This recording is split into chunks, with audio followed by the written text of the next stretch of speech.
That's not what I meant. I'm messing with stuff. I forgot to turn off studio mode. Hold on.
Bolts! Bolts!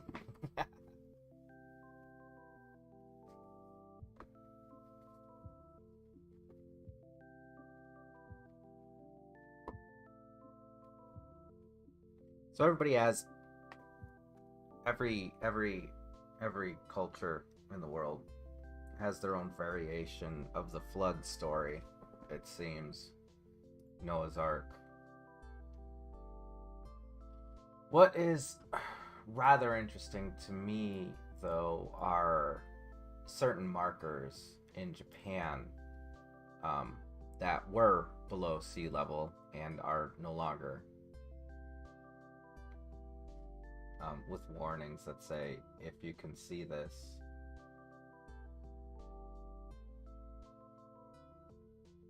be prepared for the worst. Which,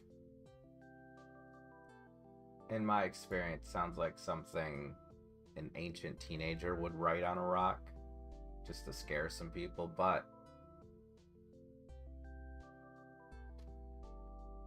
and this is me just thinking out loud. What if the flood stories are real? Now, in Noah's flood story, it says that the rainbow was a promise by God that he wouldn't do it ever again. he wouldn't punish people that way again.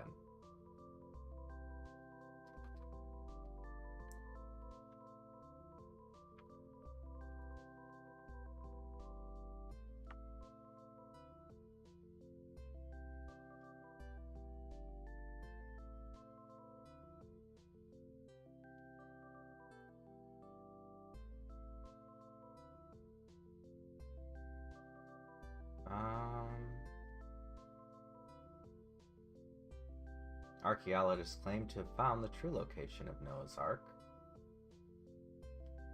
This is on the Israel Hayom. That it's in eastern Turkey.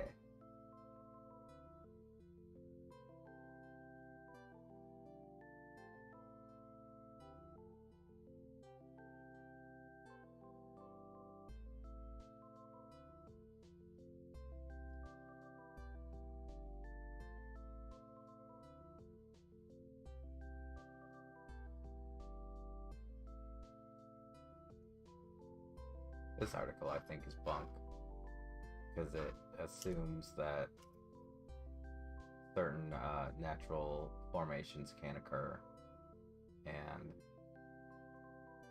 I've seen some far out there natural formations, so whereas Noah's Ark location in Turkey is a secret. In National Geographic? When was this? 2010? In which a group called Noah's Ark Ministries International claimed that they may have found remains of Noah's Ark on Mount Ararat.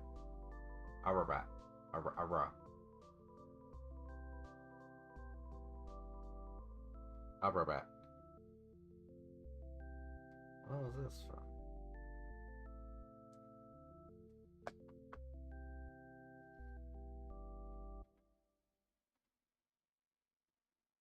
Said it's beneath snow and volcanic debris on Turkey's Mount Ararat map. Nobody's taking it seriously. Team claims to found in 2007. Get out of here. I don't want to enter my email address to continue reading.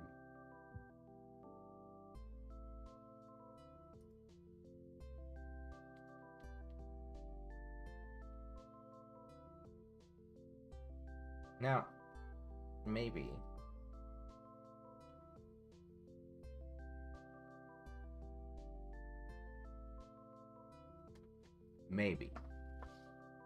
if we're to take the story literally, Noah's Ark,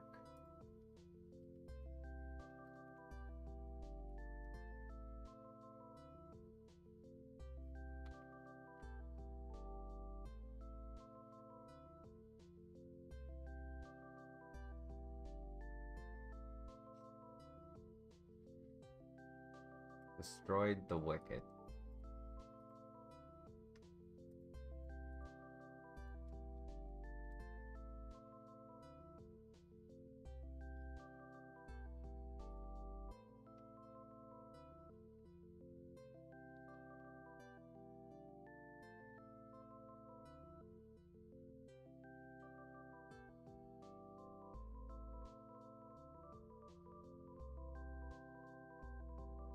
This particular line of thinking, or this evil, wicked, makes me think that it's not literal.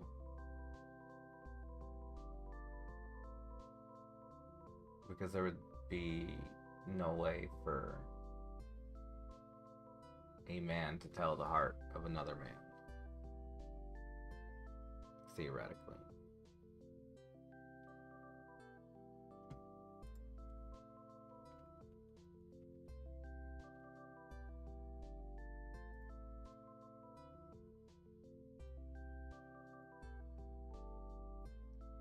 But wickedness in the world, Noah and the flood. When human beings began to increase in number on the earth and daughters were born to them, the sons of God saw that the daughters of humanity, humans, were beautiful, and they married any of them they chose. Then the Lord said, "My spirit will not contend with humans forever, for they are mortal. Their days will be 120 years. The Nephilim were on the earth in those days, and also afterward, when the sons of God went to the daughters of humans and had children by them. They were the heroes of old, men of renown. The Lord saw how great the wickedness of the human race had become on earth, and that every inclination of the thoughts of the human heart was only evil all the time. The Lord regretted that he had made human beings on the earth, and his heart was deeply troubled. So the Lord said, I will wipe from the face of the earth the human race I have created, and with them the animals, the birds, the creatures that move along the ground, for I regret that I have made them. But Noah found favor in the eyes of the Lord.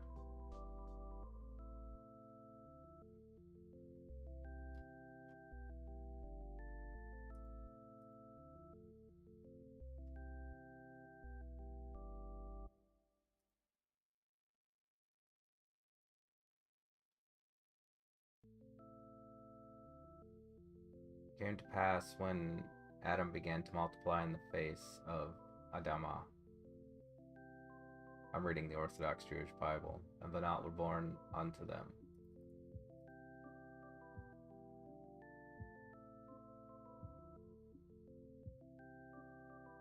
Hashem said,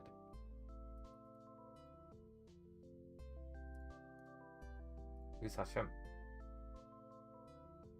Periphrastic way of referring to God in context other than prayer, scriptural reading, etc., because the name itself is considered too holy for such use. Hashem.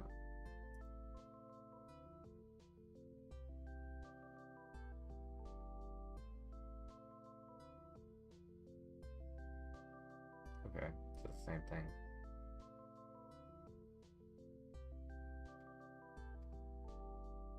I regret having made them. Who were the Nephilim?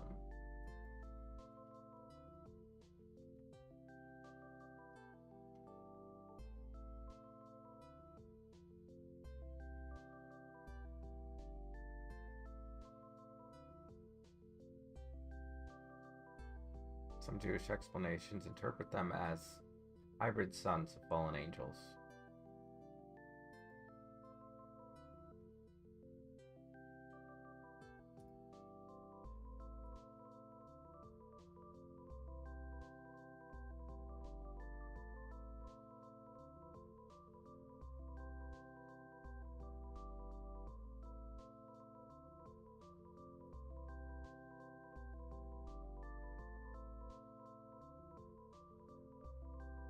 This says that the Nephilim are still here.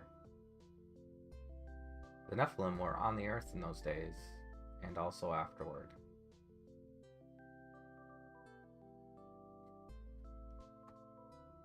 They used to be here. They still are, but they used to be too.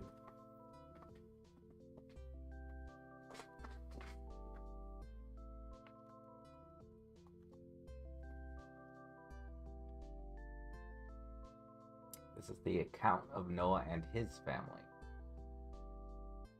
Okay, so this is the story of Noah and his family. Noah was a righteous man, blameless among the people of this time, and he walked faithfully with God. Noah had 3 sons, Shem, Ham, and Japheth. Now the earth was corrupt in God's sight, and was full of violence. God saw how corrupt the earth had become, for all the people on earth had corrupted their ways. So God said to Noah, I'm going to put an end to all people, for the earth is filled with violence because of them. I'm surely going to destroy both them and the earth. So make yourself an ark of cypress wood, make rooms in it, and coat it with pitch inside and out. Tar?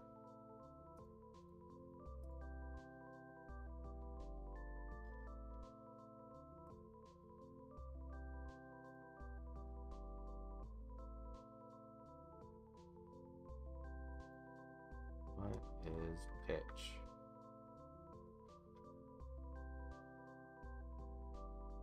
No. No, not sound. Not baseball. Not AstroTurf.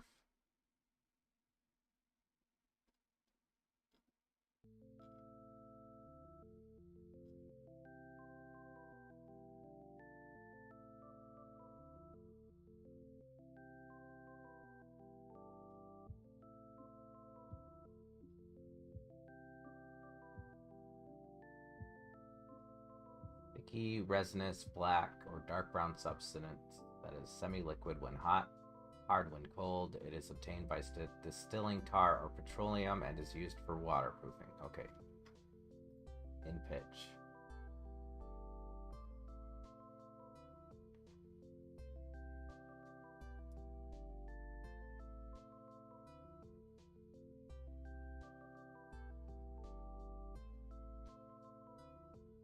This is how you are to build it.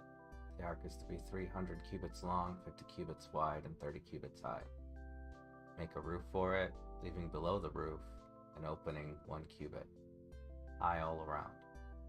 Put a door on the side of the ark and make lower, middle, and upper decks. Going to bring you and your sons' wives with you. You are to bring into the ark 2 of all living creatures, male and female, to keep them alive with you, 2 of every kind of bird, of every kind of animal, and every kind of creature that moves along the ground will come to you to be kept alive. You are to take every kind of food that is to be eaten and store it away as food for you and for them.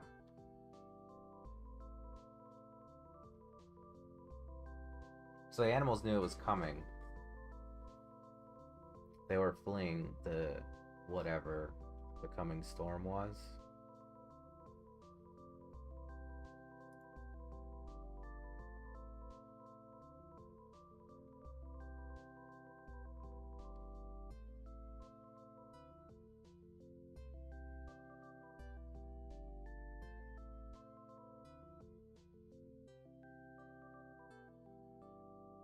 "7 days from now I will send rain on the earth for 40 days and 40 nights, and I will wipe from the face of the earth every living creature I have made."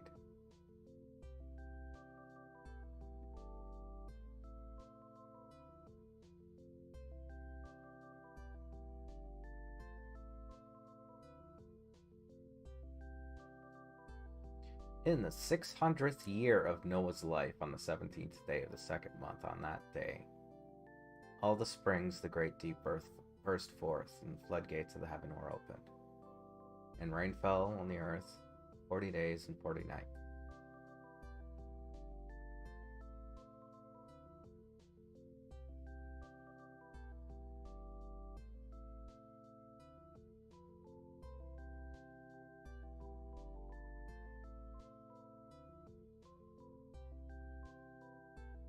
Then the Lord shut him in.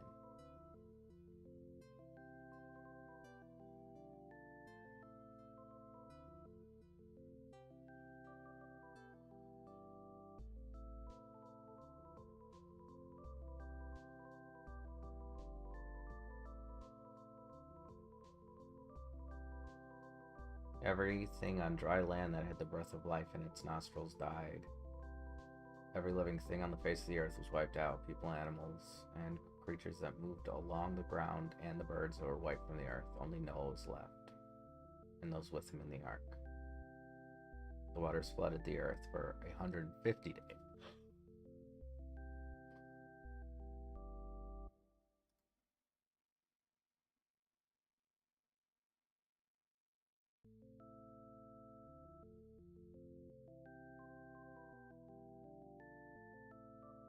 And on the 17th day of the 7th month, the ark came to rest on the mountains of Ararat. The waters continued to recede until the 10th month, and on the first day of the 10th month, the tops of the mountains became visible.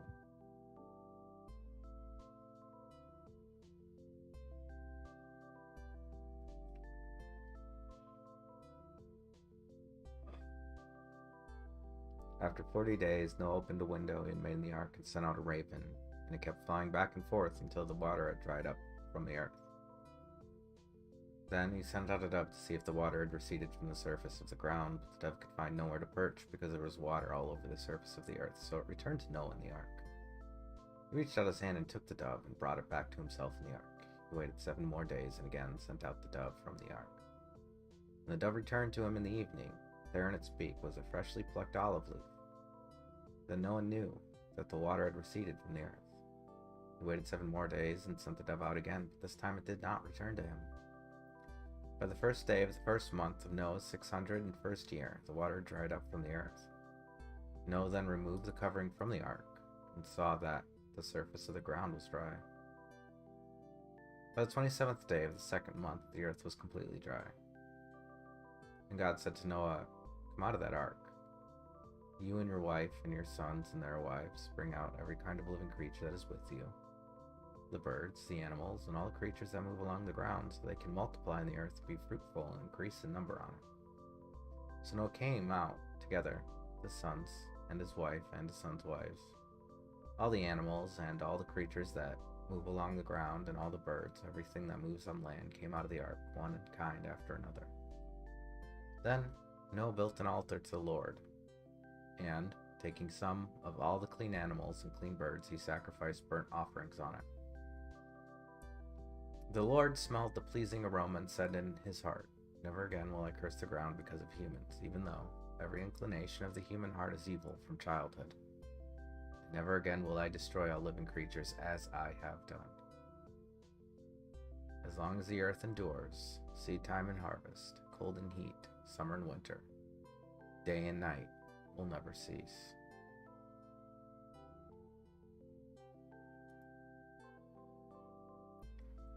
Then God blessed Noah and his sons, saying to them, "Be fruitful and increase in number, and fill the earth. The fear and dread you will fall on you.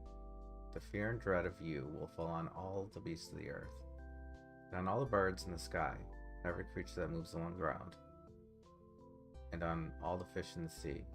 They are given into your hands. Everything that lives and moves about will be food for you. Just as I gave you the green plants, I now give you everything. But you must not eat meat that has its lifeblood still in it, and for your lifeblood I will surely demand an accounting. I'll demand an accounting from every animal, and from each human being too. I will demand an accounting for the life of another human being. Whoever sheds human blood, by humans shall their blood be shed. For in the image of God has God made mankind. As for you, be fruitful and increase in number, multiply in the earth and increase upon it." God said to Noah and his sons with him, "I now establish my covenant with you and your descendants after you, with every living creature that was with you, the birds, the livestock, and all the wild animals, all those that came out of the ark with you, every living creature on earth. I establish my covenant with you. Never again will all life be destroyed by the waters of the flood. Never again will there be a flood to destroy the earth." And God said, "This is the sign of the covenant I am making between me and you and every living creature with you, a covenant for all generations to come. I have set my rainbow in the clouds, and it will be the sign of the covenant between me and the earth. Whenever I bring clouds over the earth and the rainbow appears in the clouds, I will remember my covenant between me and you and all living creatures of every kind. Never again will the waters become a flood to destroy all life. Whenever the rainbow appears in the clouds, I will see it, and remember the everlasting covenant between God and all living creatures of every kind on earth." So God said to Noah, "This is a sign of the covenant I have established between me and all life on earth.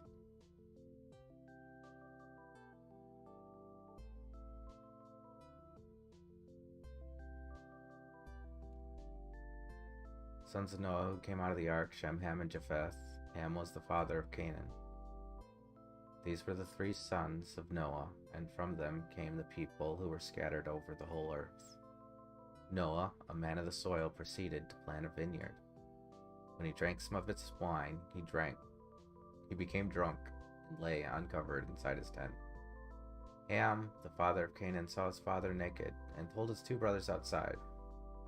But Shem and Japheth took a garment and laid it across their shoulders. Then they walked in backward and covered their father's naked body.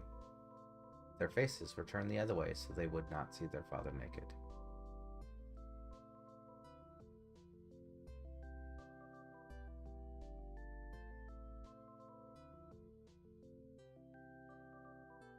When Noah woke from his wine and found that what his youngest sons had done to him, he said, "Cursed be Canaan, the lowest of slaves, will he be to his brothers."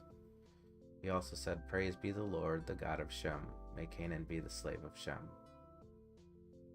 May God extend Japheth's territory. May Japheth live in the tents of Shem, and may Canaan be the slave of Japheth." After the flood, Noah lived 350 years. Noah lived a total of 950 years. And then he died.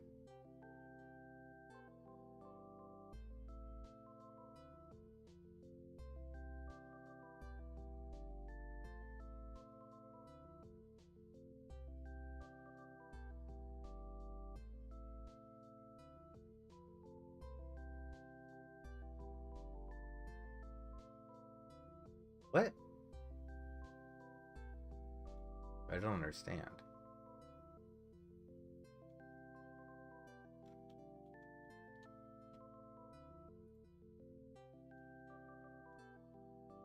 He's mad at him because he told his brothers?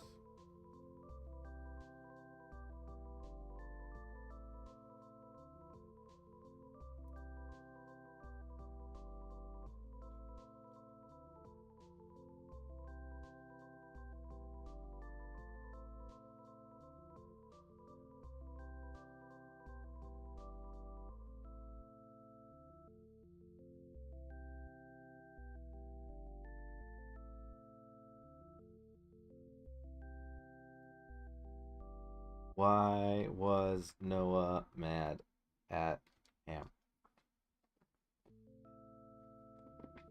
Noah's anger is probably a reflection of his feelings of shame.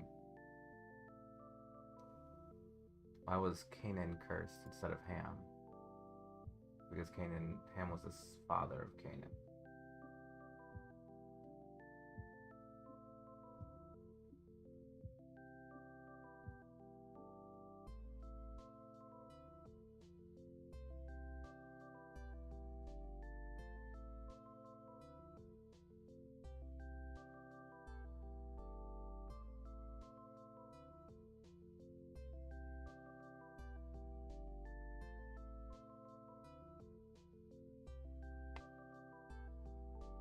He brought shame to.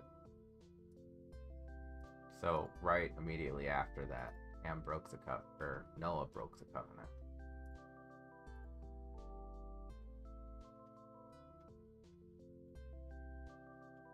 Because of the wickedness he placed on his son Ham, condemning him and his descendants to be slaves.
Tower of Babel.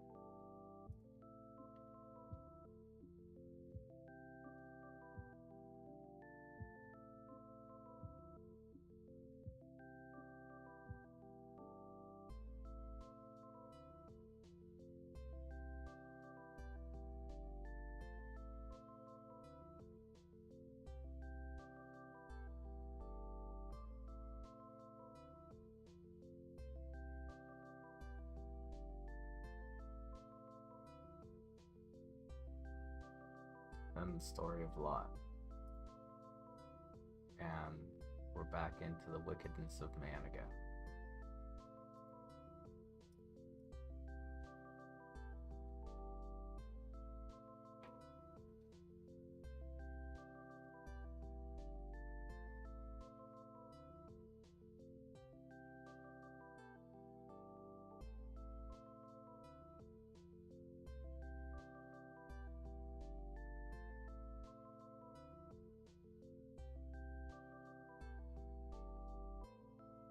That, or maybe it was a joke.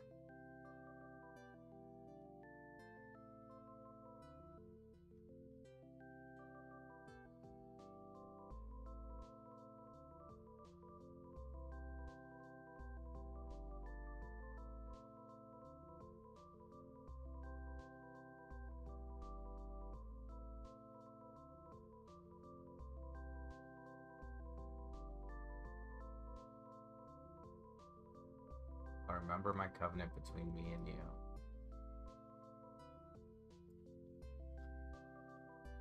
But then Noah broke it. Unless it was a joke.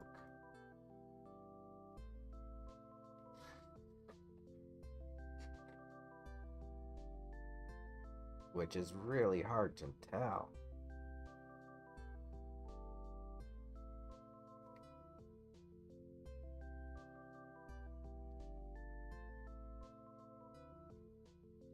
Said humans are to live 120 years, but Noah lived for 950 years, so I don't really understand what all those numbers mean.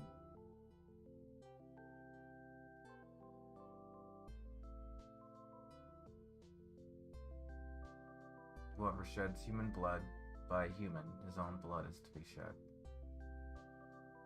Because God made human beings in his own image.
Well,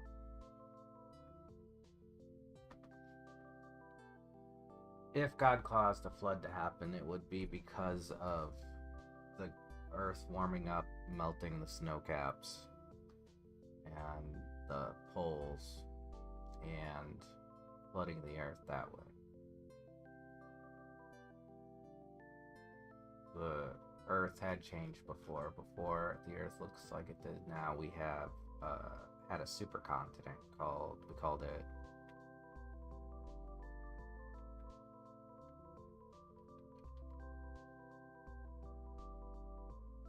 Pangea.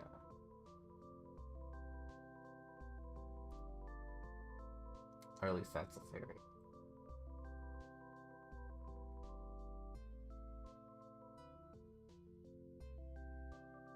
I don't know how they determine that, but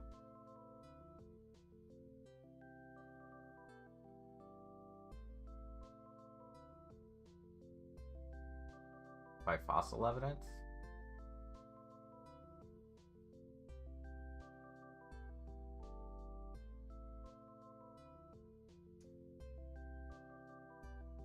Okay.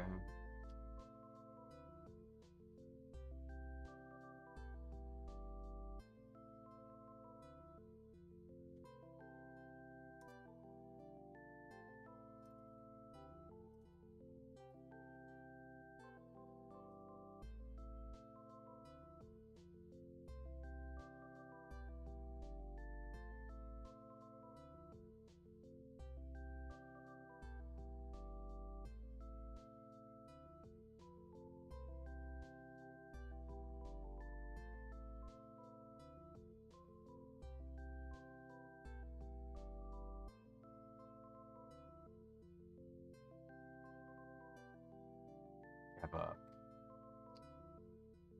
big old bowl of trail mix, fried bananas, chili covered plantains,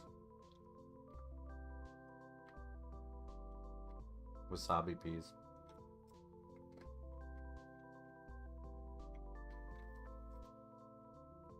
yogurt covered raisins, variety of M&Ms.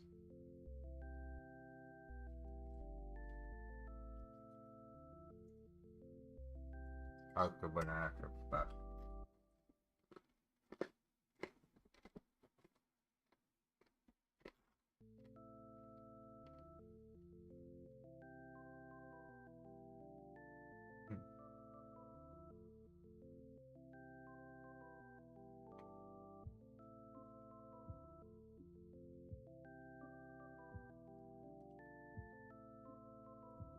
I don't know, what would you consider wickedness after reading this?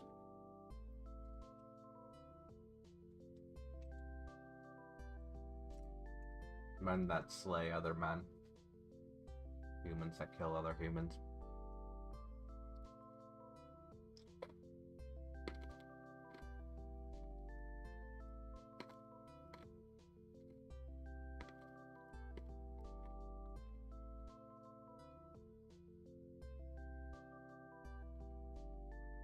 Literally what it said.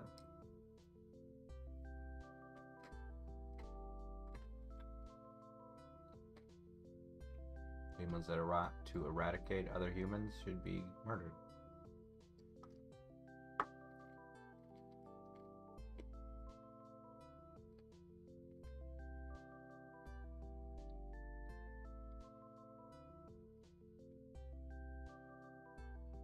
Effectively saying it's okay if it's self-defense.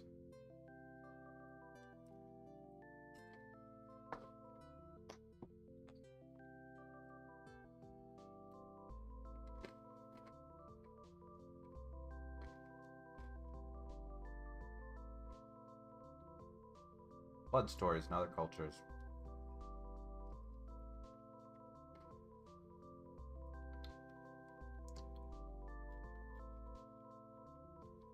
Holy shit, there's like 100 of these.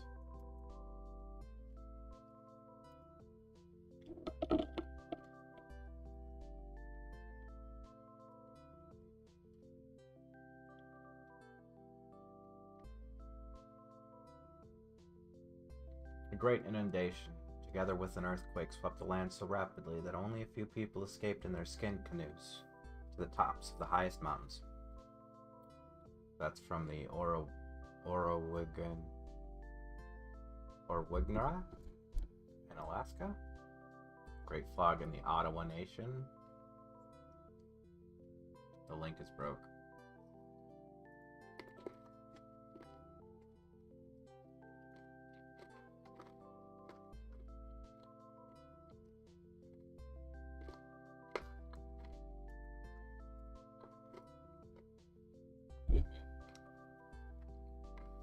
What are you gonna do? What are you gonna do?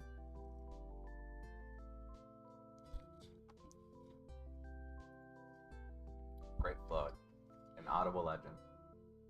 One very remarkable character reported in our legends, dimly seen through the mist of untold centuries, is Quiwisens Menaubozo, meaning in Algonquin dialect, the greatest clown boy in the world. Kafka! When he became a man, he was not only a great prophet among his people, but a giant of such marvelous strength that he could wield his war club with force enough to shatter in pieces the largest pine tree.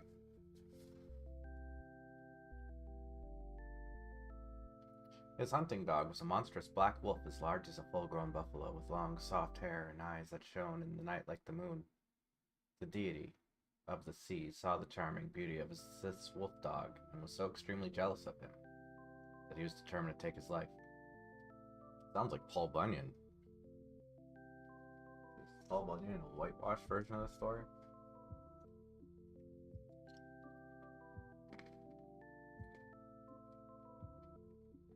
So he appeared before him in the form of a deer. And as the dog rushed to seize him, he was grasped by the deity and drowned in the depths of the sea. He then made a great barbecue and invited as his guests whales, serpents, and all the monsters of the deep, that they might exult and rejoice with him that he had slain the dog of the prophet. When the seer clown learned of the fate of his noble dog, Wagush, the fox, whose keen eyes saw the deception that cost the wolf dog his life, he sought to take revenge upon the sea god. So he went at once to the place where the latter was accustomed to come on land with his monster servants to bathe in the sunshine, and there concealed himself among the tall rushes till the caravan of the deep came ashore.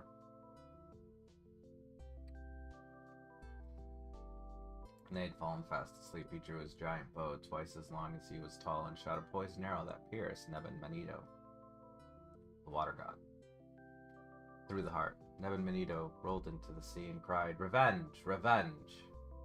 Then all the assembled monsters of the deep rushed headlong after the slayer of their king.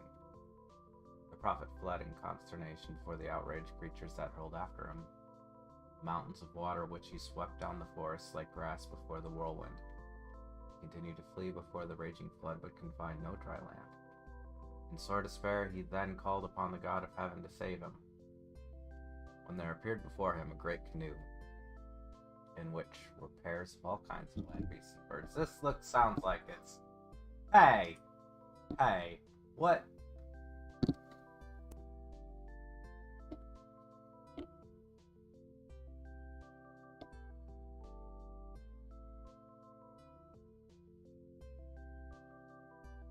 The flood raged on, but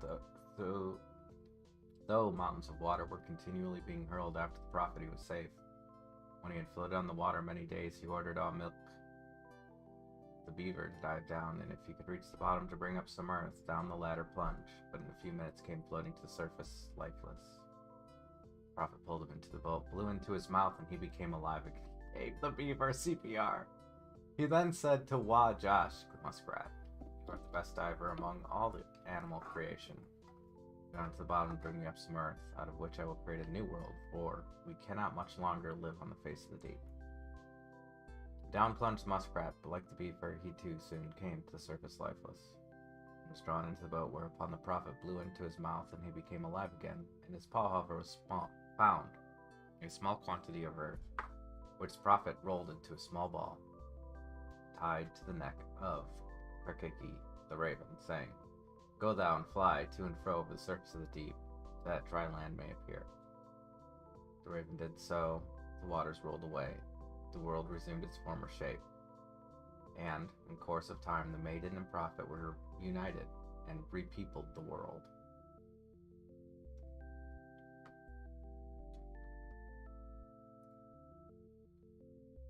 I'm sure that's just not Noah's story. I'll copy and paste it on another website, so that's at least consistent.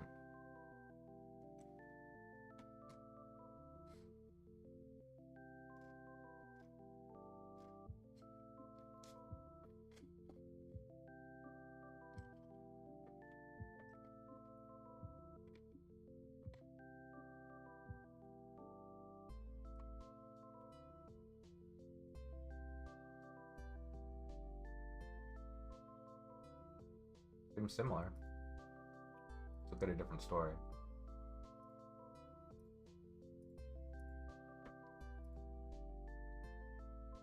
Inuit flood myth.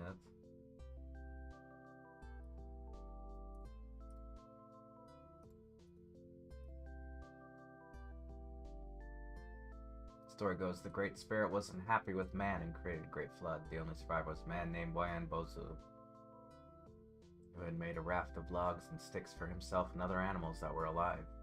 They floated around for over a month, but the waters did not come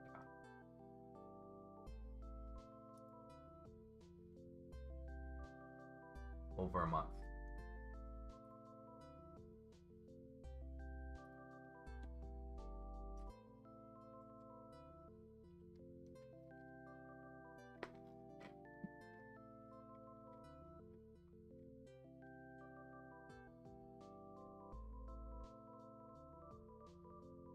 Gilgamesh flood myth.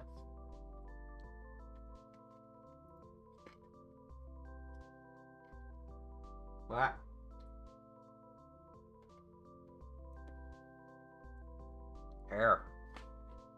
Air today.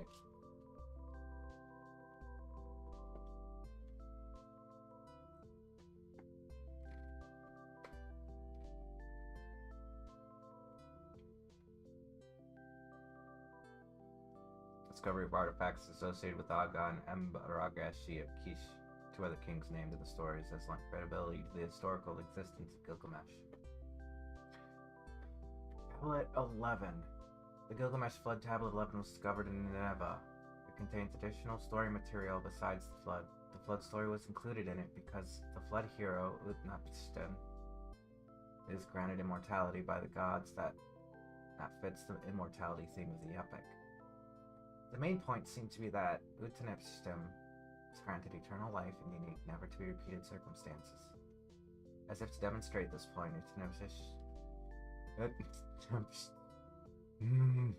Utnapishtim challenges Gilgamesh to stay awake for 6 days and 7 nights. However, as soon as Utnapishtim finishes speaking, Gilgamesh falls asleep. Utnapishtim instructs his wife to bake a loaf of bread for every day he is asleep so that Gilgamesh cannot deny his failure. Gilgamesh, who wants to overcome death, cannot even conquer sleep. Sounds familiar. As Gilgamesh is leaving, Utnapishtim's wife asks her husband to offer a parting gift. Utnapishtim tells Gilgamesh of a box thorn-like plant at the very bottom of the ocean that will make him young again. Gilgamesh obtains the plant by binding stones to his feet so he can walk on the bottom of the sea. He recovers the plants are tested on old men when he returns to Uruk. Unfortunately, when Gilgamesh stops to bathe, it is stolen by a serpent that sheds its skin as it departs, apparently reborn. Gilgamesh, having failed both chances, returns to Uruk. The sight of its massive walls provokes him to praise this enduring work of mortal men. The implication may be that mortals can achieve immortality through lasting works of civilization and culture.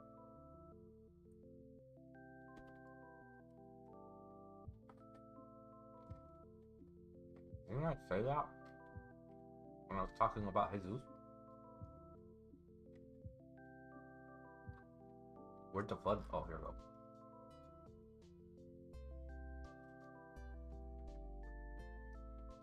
Utnapishtim tells Gilgamesh the secret story that begins in the old city of Shurubak on the banks of Euphrates River.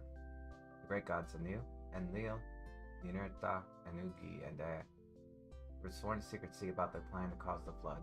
The god Ea, Sumerian god Enki, repeated the plan to Utnapishtim through a reed wall in the reed house. Ea commanded Utnapishtim to demolish his house and build a boat, regardless of the cost, to keep living beings alive. The boat must have equal dimensions, with corresponding width and length to be covered over like Apsu boats. Utnapishtim promised to do what Ea commanded. He asked Ea what he should say to the city elders and the population. Ea tells him to say that Enlil has rejected him and can no longer reside in the city or set foot in Enlil's territory. He should also say that he will go down to the Apsu to live with my lord Ea. Note, Apsu can refer to freshwater marsh near the temple of Enki, the city of Eridu. Building and launching the boat. Carpenters, reed workers, and other people assembled one morning. Missing lines. 5 days later, Utnapishtim laid out the exterior walls of the boat of 120 cubits. The sides of the superstructure at equal lengths of 120 cubits. He also made a drawing of the interior structure. The boat had 6 decks, divided into 7 and 9 compartments. Water plugs were driven in the middle part.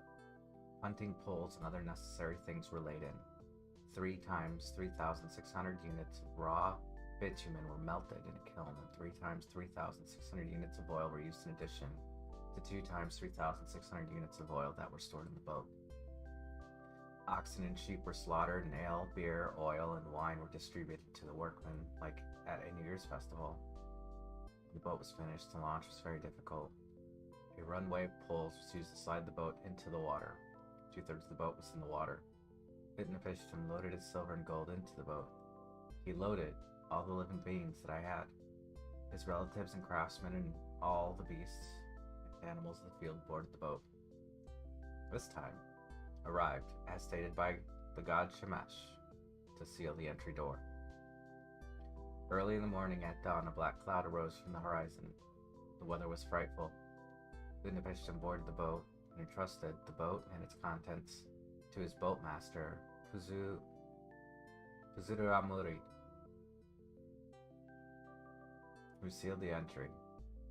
Thunder god Adad rumbled in the cloud, and storm gods Shalet and Hanish went over the mountains and land. Eralgal pulled out the mooring poles, and the dikes overflowed. The Anunnaki gods lit up the land with their lightning. There was stunned shock at Adad's deeds, which turned everything into blackness. The land was shattered like a pot. All day long, the south wind blew rapidly, and the water overwhelmed the people like an attack. No one could see his fellows. They could not recognize each other in the torrent. The gods were frightened by the flood and retreated up to the Anu heaven. They cowered like dogs lying by the outer wall. Ishtar shrieked like a woman in childbirth. The mistress of the gods wailed that the old days had turned to clay because I said evil things in the assembly of the gods, ordering a catastrophe to destroy my people who fill the sea like fish. The other gods were weeping with her and sat sobbing with grief, their lips burning, parched with thirst. The flood and wind lasted 6 days and 6 nights, flattening the land. On the 7th day, the storm was pounding, intermittently, like a woman in labor. Calm after the storm. The sea calmed, and the whirlwind and flood stopped. All day long there was quiet. All humans had turned to clay. The terrain was as flat as a rooftop. Utnapishtim opened a window and felt fresh air on his face. He fell to his knees and sat weeping, tears streaming down his face. He looked for coastlines on the horizon and saw a region of land. The boat lodged firmly on Mount Nemush, which held the boat for several days, allowing no swing. On the 7th day, he released a dove that flew away but came back to him. He released a swallow, but it also came back to him. He released a raven that was able to eat and scratch, and did not circle back to the boat. He then sent his livestock out in various directions. Sacrifice. He sacrificed a sheep and offered incense at a mountain, Mount Ziggurat, where he placed 14 sacrificial vessels and poured reeds, cedar, and myrtle into the fire. The gods smelled the sweet odor of the sacrificial animal, gathered like flies over the sacrifice. Then the great goddess arrived, lifted up her flies, beads, said, "Ye gods, as surely as I shall not forget this lapis lazuli amulet around my neck, I shall be mindful of these days and will never forget them. The gods may come to the sacrificial offering, but Enlil may not come, because he brought about the flood and annihilated my people without considering the consequences." When Enlil arrived, he saw the boat and became furious at the ye gods. He said, "Where did a living being escape? No man was to survive the annihilation." Inarta spoke to Enlil, saying, "Who else but Ea could do such a thing? It is Ea who knew all of our plans." Ea spoke to Enlil, saying, "It was you, the sage of the gods. How could you bring about a flood without consideration?" Ea then accuses Enlil of setting a disproportionate punishment, reminds him of the need for compassion. Ea denies leaking the god's secret plan to Atrahasis, Utnapishtim, admitting only sending him a dream and deflecting Enlil's attention to the flood hero. The flood hero and his wife are granted immortality and transported far away. Enlil then boards a boat and, grasping Utnapishtim's hand, helps him and his wife aboard, where they kneel. Standing between Utnapishtim and his wife, he touches their foreheads and blesses them. Formerly, Utnapishtim was a human being, but now he and his wife become gods like us. Let Utnapishtim reside far away, at the mouth of the rivers. Utnapishtim and his wife are transported and settled at the mouth of the rivers.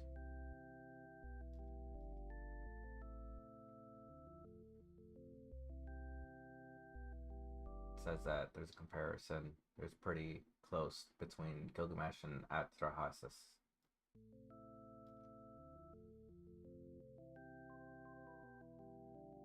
The Epic of Atrahasis provides additional information on the flood hero that is omitted in Gilgamesh 11 and other versions of the ancient Near East flood myth. According to Atrahasis 3:2, the third 2, lines 40 to 47, the flood hero was at a banquet when the storm and flood began. He invited his people to a banquet. He sent his family on board. They ate and they drank, but he, Atrahasis, was in and out. He could not sit, could not crouch, for his heart was broken and he was vomiting gall. Bile. According to the Gay, Atrahasis tablet 3:4. The third 4? What is it 3:4? Or is it I? Lines 6 to 9 clearly identify the flood as a local river flood. Like dragonflies, they, dead bodies, have filled the river. Like a raft, they have moved into the edge of the boat. Like a raft, they have moved into the riverbank. The sentence, like dragonflies, they have filled the river, was changed in Gilgamesh 11, line 123, too. Like the spawn of fishes, they fill the sea. Tegay holds that we can see the mythmaker's hand at work here, changing a local river flood into an ocean deluge. Most other authorities interpret the Atrahasis flood as universal. A.R. George and Lambert and Millard make clear that the gods' intention in Atrahasis is to wipe out mankind. The flood destroys all of the earth. The use of a comparable metaphor in the Gilgamesh epic suggests that the reference to dragonflies filling the river is simply an evocative image of death, rather than a literal description of the flood. Other editorial changes were made to the Atrahasis text in Gilgamesh to lessen the suggestion that the gods may have experienced human needs. For example, Atrahasis OB 3:30-31. The Anunnaki, the great gods, were sitting in thirst and hunger. Was changed in Gilgamesh 11, line 113 to the gods feared the deluge. Sentences in Atrahasis 3:4 were omitted in Gilgamesh, e.g., she was surfeited with grief and thirst for beer, and from hunger they were suffering cramp. These and other editorial changes to Atrahasis are documented and described in the book by Professor Tagay, who is Associate Professor of Hebrew and Semitic Languages and Literature. In the University of Pennsylvania, Professor Tagay comments the dropping of individual lines between others which are preserved, but are not synonymous with them, appears to be a more deliberate editorial act. These lines share a common theme: the hunger and thirst of the gods during the flood. Although the 18th century BC copy of the Atrahasis epic postdates the early Gilgamesh epic, we do not know whether the old Akkadian Gilgamesh tablets included the flood story because of the fragmentary nature of survived tablets. Some scholars argue that they did not. Tagay, for example, maintains that 3 major additions to the Gilgamesh epic, namely the prologue, the flood story, and tablet 12, were added by an editor or editors, possibly by Seneculi, to whom the entire epic was later attributed. According to this view, the flood story in tablet 11 was based on a late version of the Atrahasis story.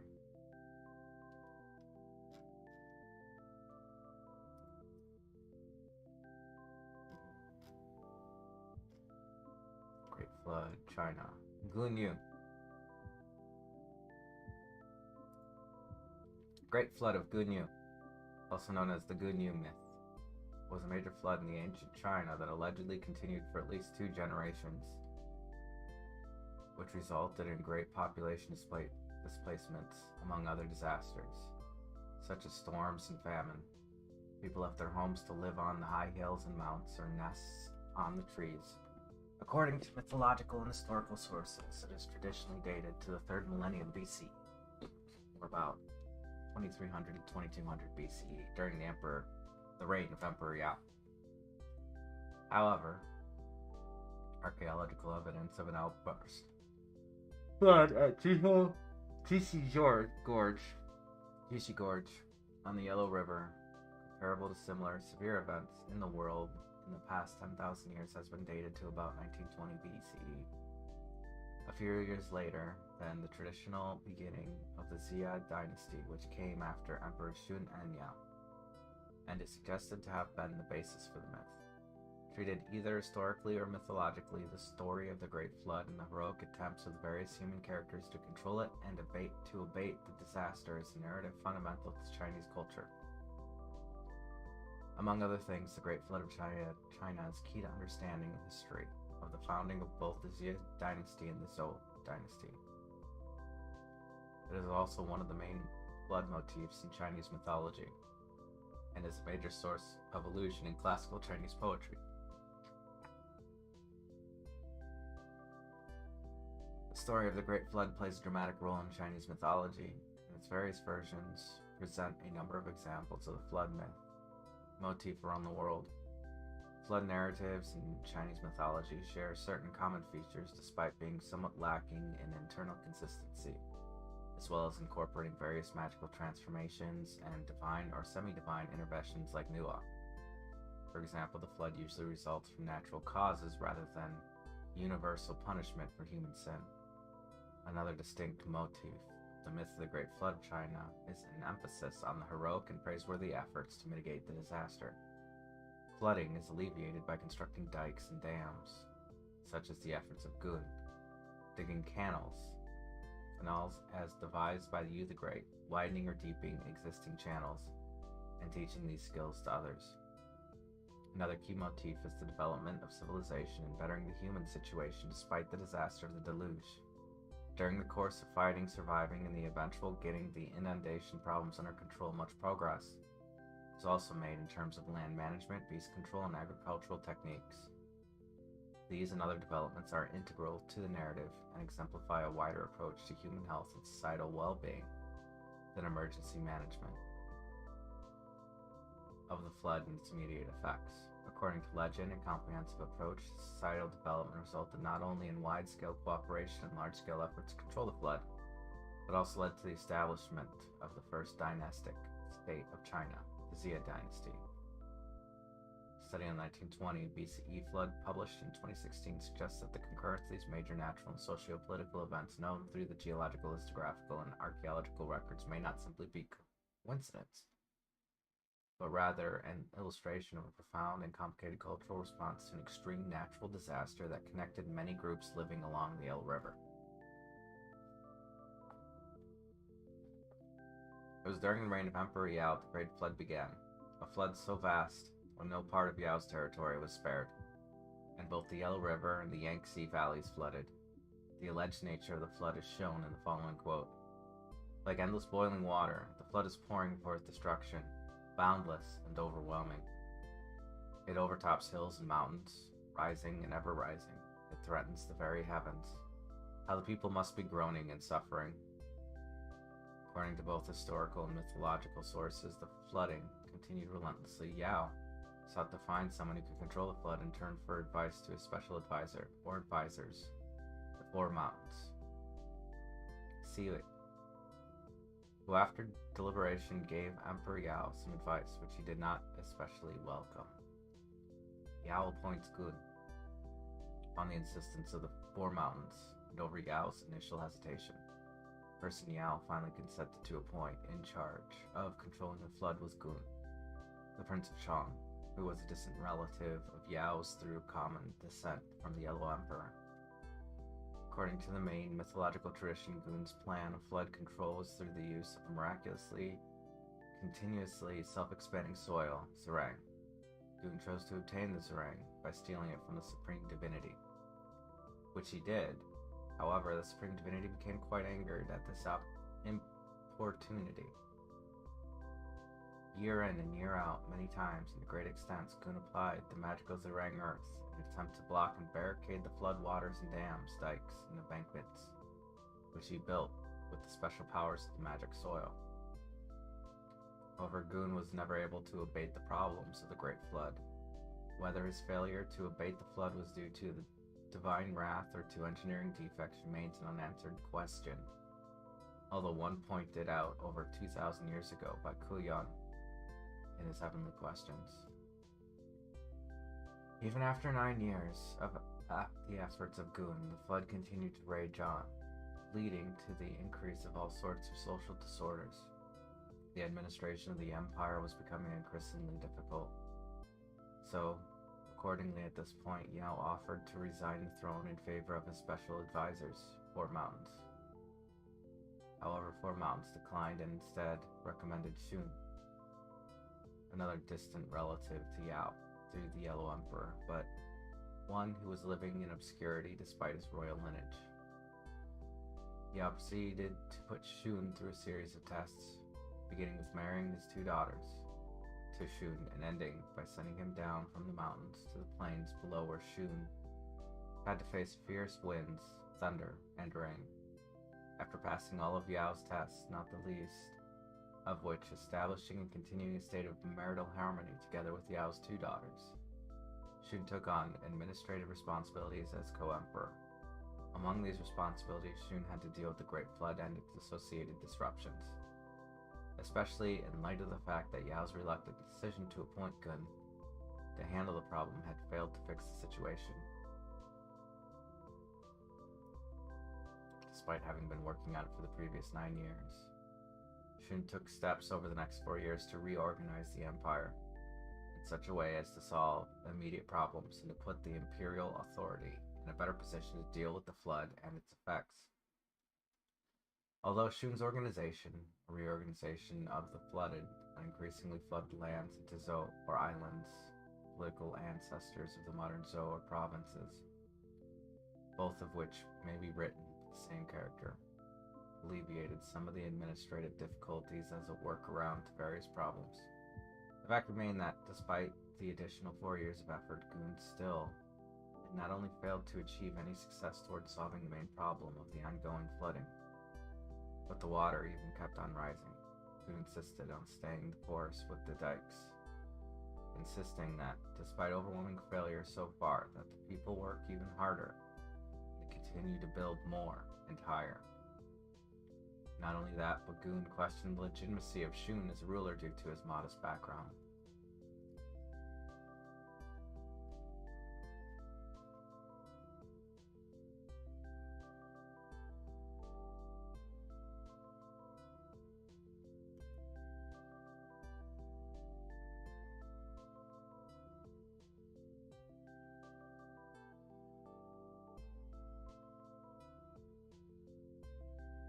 Hmm.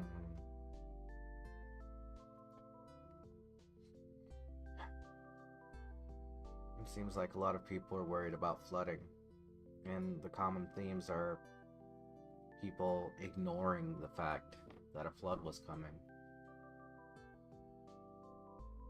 And a lot of people died.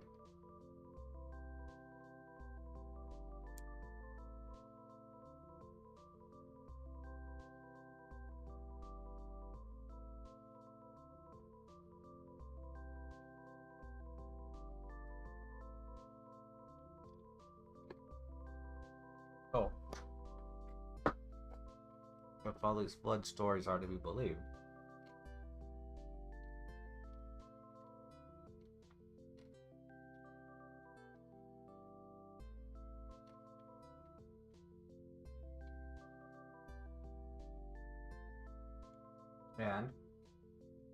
and scientists to be believed about climate change, we're facing a repeat of this flood myth.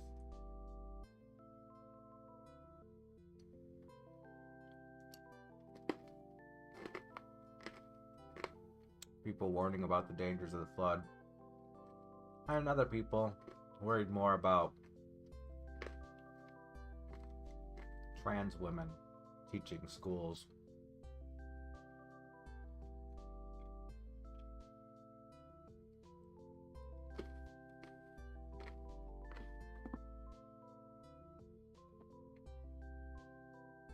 Talking more about killing their fellow man than worrying about the state of the world.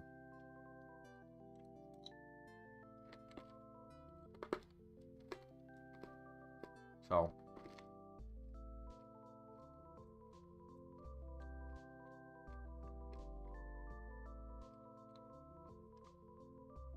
even after God saved humanity, humanity went, you know what? We should go to war again. Broke the covenant.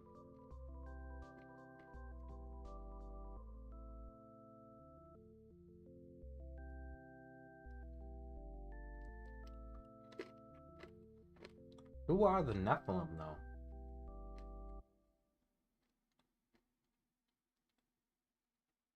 Like giants or titans?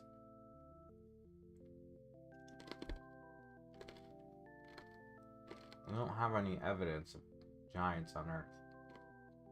I mean, the text said the Nephilim are still here.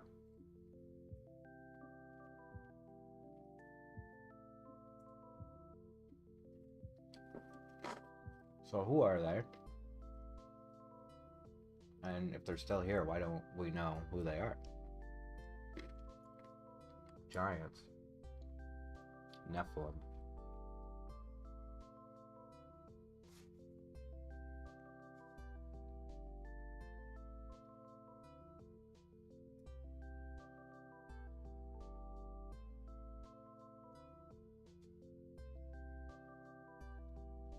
Book of Ezekiel, Deuterocanonicals, Judith, Sriracha, Baruch, and Wisdom.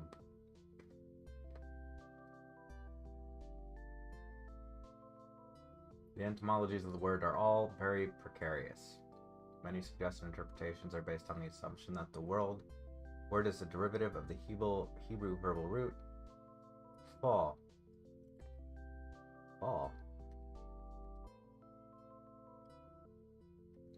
Hyphal causative stem, implying that the Nephilim are to be perceived as those that cause others to fall down.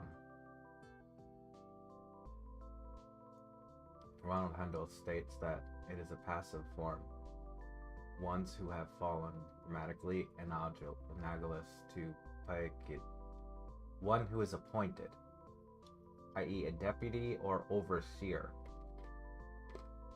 A seer, one who is bound, i.e. prisoner. The majority of ancient biblical translations, including Septuagint, Theodotion, Latin, Vulgate, Samaritan, Targum Onkelos, and Targum Neophyte, interpret the words to mean giants. Symmachus translated as the violent ones. an Oculus translation has been interpreted to mean either the fallen ones or the ones falling upon their enemies.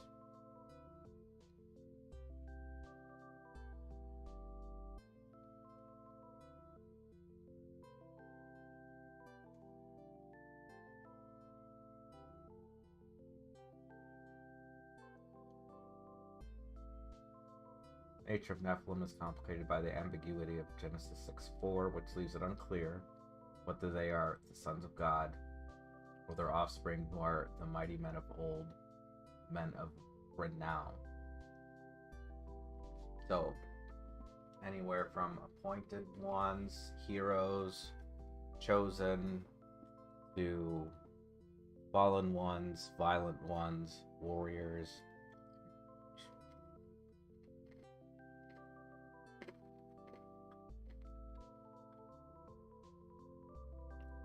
And there we saw the Nephilim, the sons of Anak, who come of the Nephilim, and we were in our own sight as grasshoppers, and so we're in their sight. Outside the Pentateuch, there is one more passage indirectly referencing Nephilim. This is Ezekiel 32:17-32.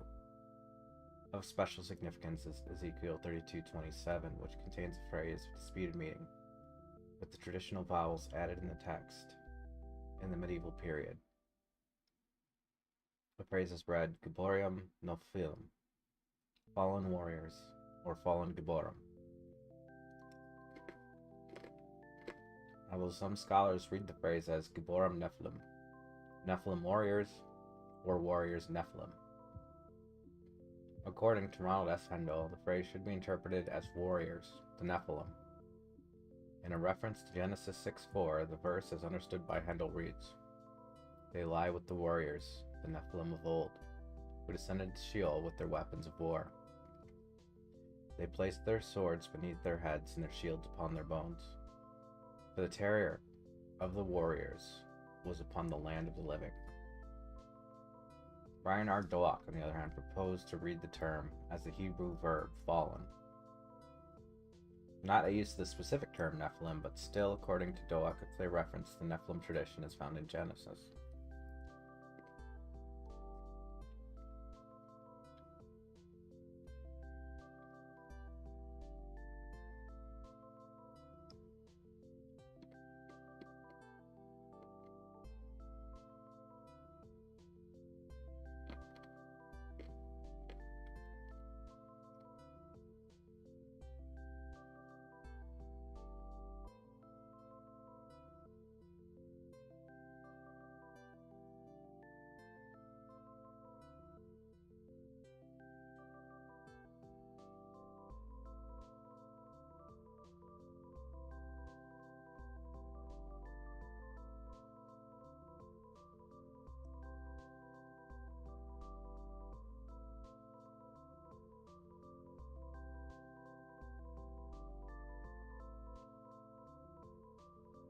The only thing I can connect it to is of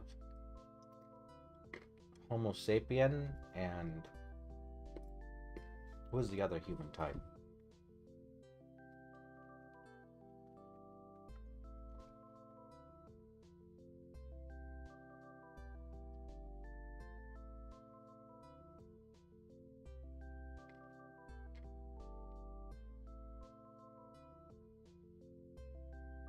The Neanderthal?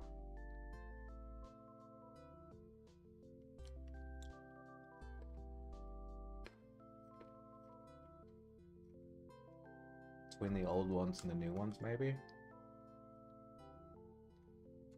Because we do have that where one variant of human being died out, and we have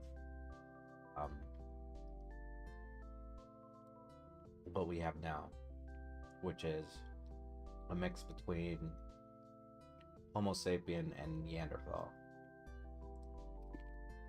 So maybe.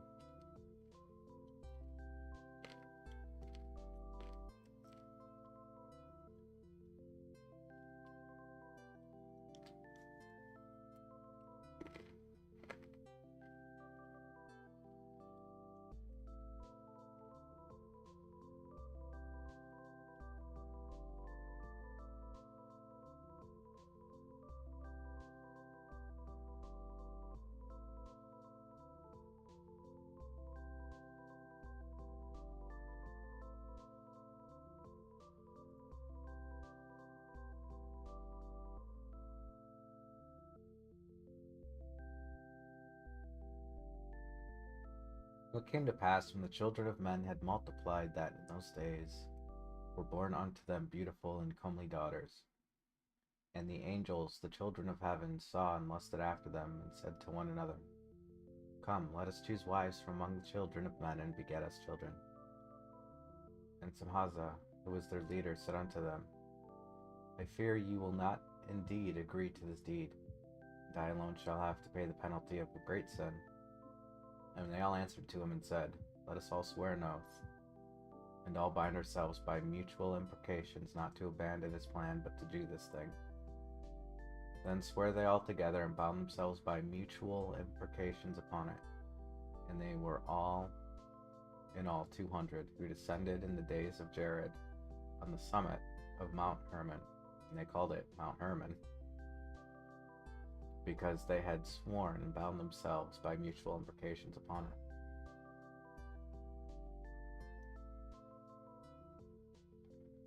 In this tradition, the children of the Nephilim are called the Elud, who are considered a separate race from the Nephilim, but they share the fate of the Nephilim. Some believe the fallen angels who begat the Nephilim were cast into Tartarus, a place of total darkness. An interpretation is that God granted 10% of the disembodied spirits of the Nephilim to remain after the flood as demons, to try to lead the human race astray until the final judgment. In addition to Enoch, the Book of Jubilee also states that ridding the earth of these Nephilim was one of God's purposes for flooding the earth in Noah's time. These works describe the Nephilim as being evil giants.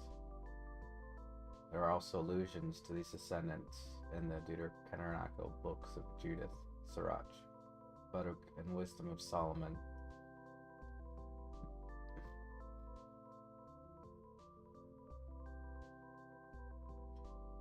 Descendants of Seth and Cain. References to the offspring of Seth rebelling from God and mingling with the daughters of Cain are found from the 2nd century CE onwards in both Christian and Jewish sources. Rabbi Shimon Bar Yochai, Augustine of Hippo, Sextus Julius Africanus, and the letters attributed to St. Clement. It is also the view expressed in the modern canonical Amharic Ethiopian Orthodox Bible, Tanakh 2:1-3. And the offspring of Seth who were upon the holy mount saw them and loved them. They told one another, Come, let us choose for us daughters from Cain's children. Let us bear children for us. Orthodox Judaism has taken a stance against the idea that Genesis 6 refers to angels, or that angels could intermarry with men. Shimon Bar Yochai pronounced a curse on anyone teaching this idea. Rashi Nachmanides followed this. Pseudo-Philo, Biblical Antiquities 3:1-3, may also imply that the sons of gods were human. Consequently, most Jewish commentaries and translations describe the Nephilim as being from the offspring of the sons of nobles, rather than from the sons of gods, or sons of angels. This is also the rendering suggested in the Targum Onkelos, Symmachus, and the Samaritan Targum, which reads, Sons of the rulers, where Targum Neophyte reads, Sons of the judges. Likewise, long-held view among some Christians is that the sons of God were formerly righteous descendants of Seth who rebelled, while the daughters of men were the unrighteous descendants of Cain, and the Nephilim, the offspring of their union. This view, dating to at least the 1st century CE in Jewish literature, was described above. It's also found in Christian sources from the 3rd century, if not earlier, with references throughout Clementine literature, as well as Sextus Julius Africanus, Ephraim the Syrian, and others. Holders of this view had looked for support in Jesus' statement that, in those days before the flood, they, humans, were marrying and given in marriage. Some individuals and groups, including St. Augustine, John Chrysostom, and John Calvin, take the view of Genesis 6:2 that the angels who fathered the Nephilim referred to certain human males from the lineage of Seth, who were called sons of God, probably in reference to their prior covenant with Yahweh. According to these sources, these men had to...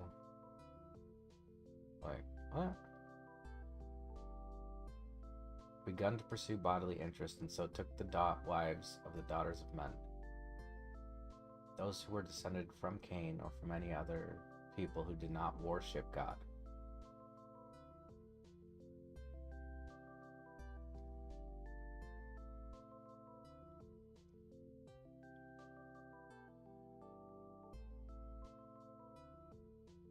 So nobody really knows.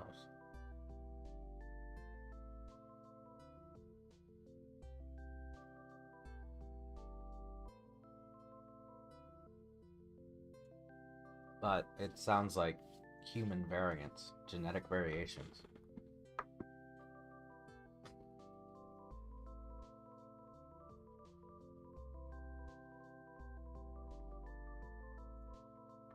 Maybe that's where that white supremacy comes from.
Well,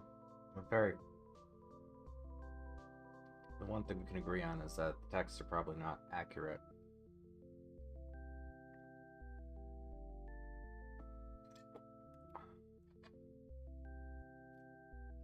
Having been damaged over the years.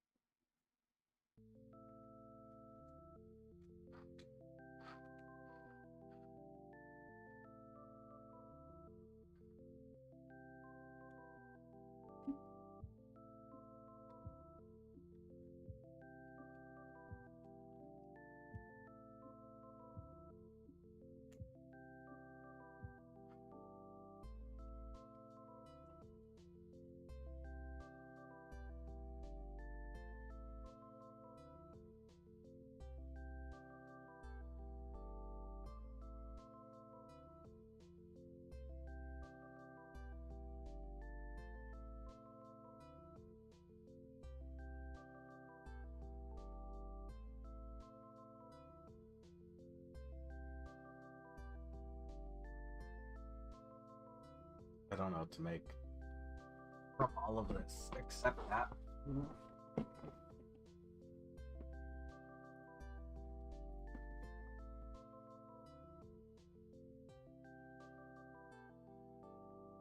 we might be in another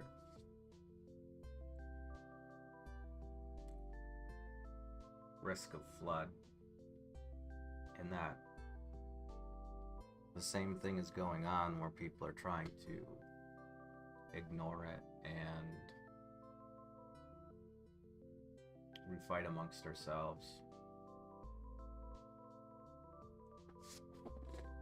So I wonder if Russia is worried about climate change, and that's why they're trying to spread inland in order to save their people from the potential dangers of climate change.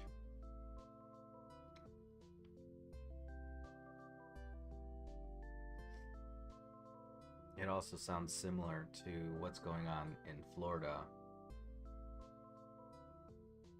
with people doing everything that they can to scare people out of the state. Because if the water levels get higher, Florida's gonna drown.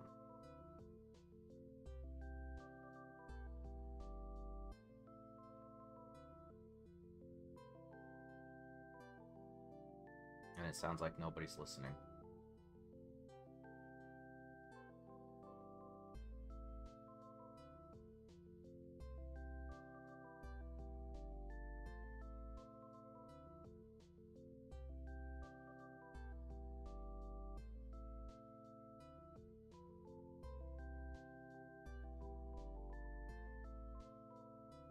So, there are a lot of people concerned about this that are listening. The question is, what do we do about it? We have this whole big human machine that is functioning nonstop, and we are afraid as people that we can't turn it off in order to save the world. So what do we do?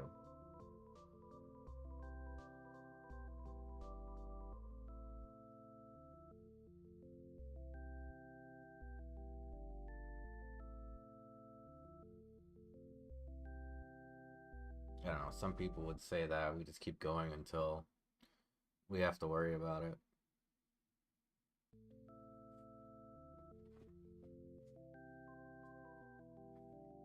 It's not a very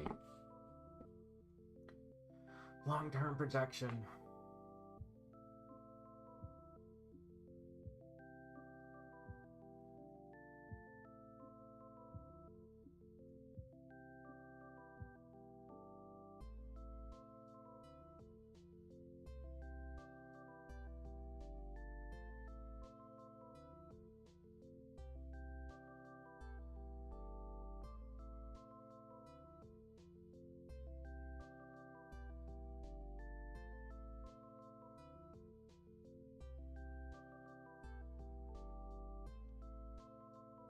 It's not something that we can accomplish alone as individuals, only as a collective.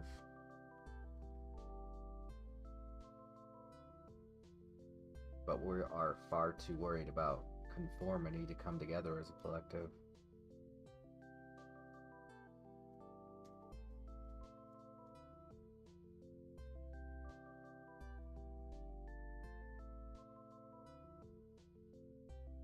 Are too worried about being afraid and hating each other.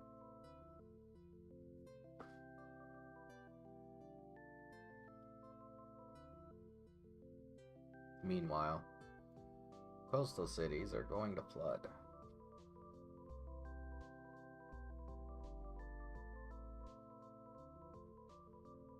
Allegedly. Allegedly flood. Might flood.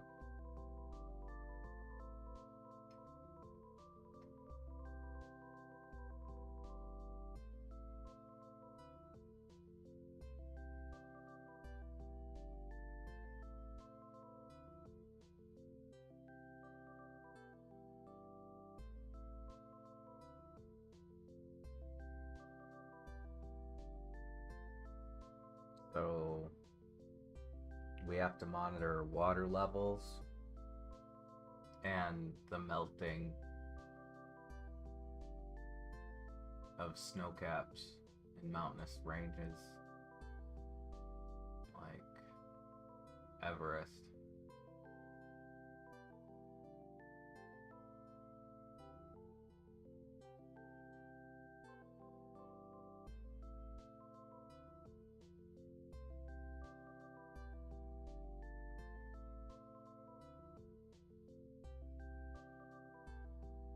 Because even if you don't think the world will end, which is pretty common,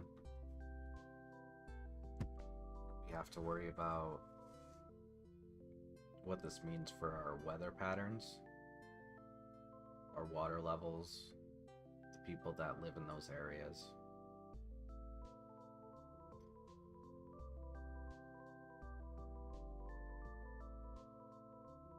We have to worry about our infrastructures.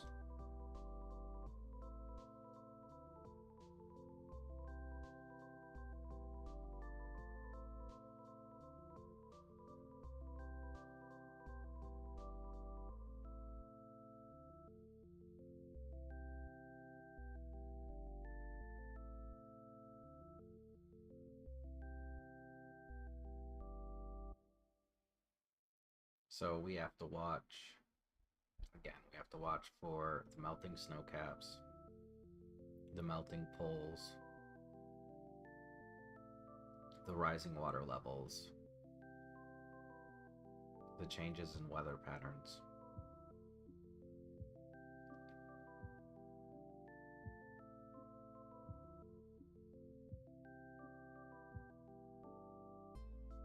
And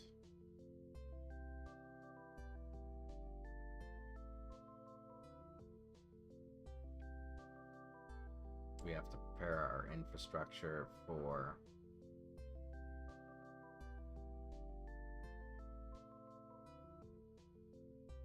some weather pattern changes, which it currently cannot withstand. We know this because it's falling apart around the country.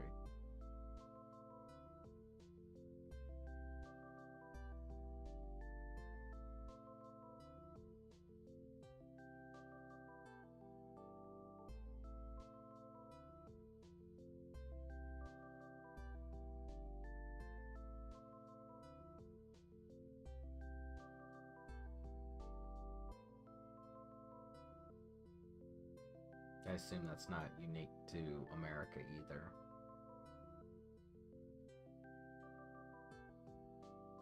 The entire world has been operating in a constant state of perceived lack. We've been fighting against this perceived lack. You know, trying to save money, which is something that we give out to people and it's not limited in that particular sense, unless it's forged.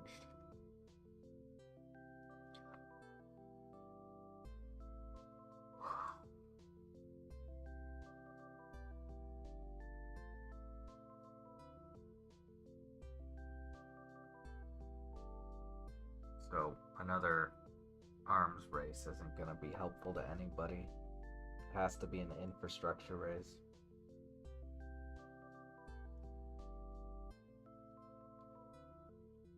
Or at the very least, a space race. It has to be a technological race.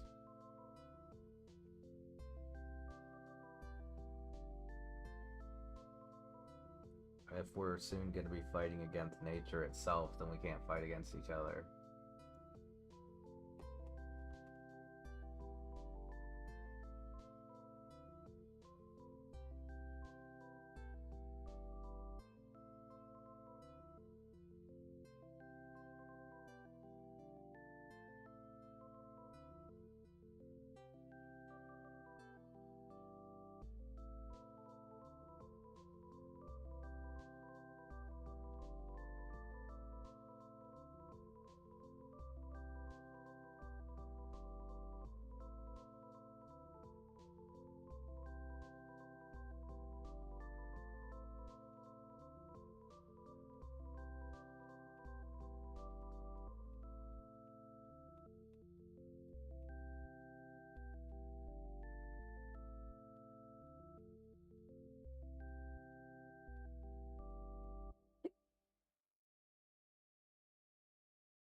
Well, I'll just leave it on that thought.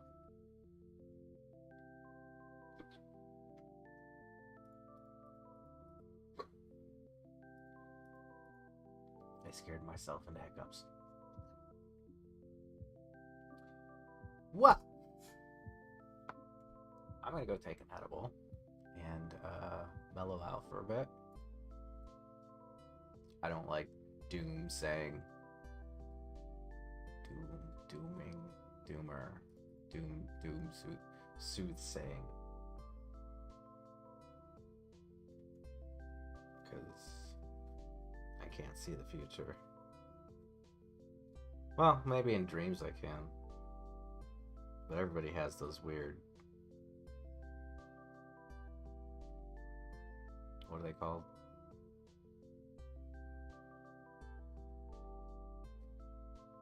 Yeah, whatever.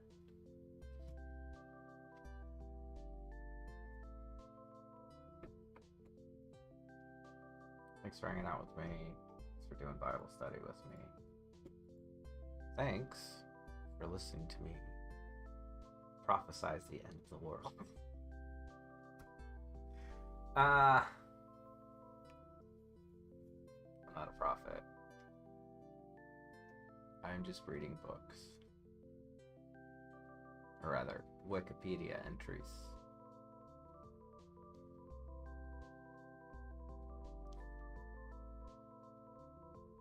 Oh well. Thank you much.